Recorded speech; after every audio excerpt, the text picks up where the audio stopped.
Foreign and Pinoy fans attend Japan's dunk showcase for Philippe.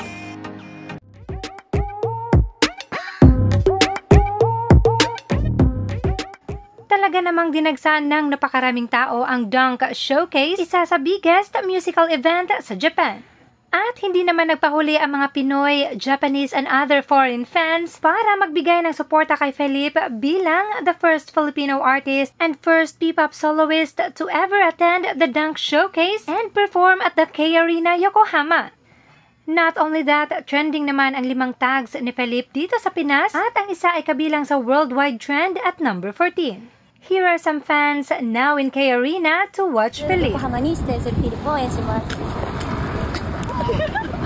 I'm on 18 in Japan. Of course, I will support Philippe in Dunk Showcase, Yokohama!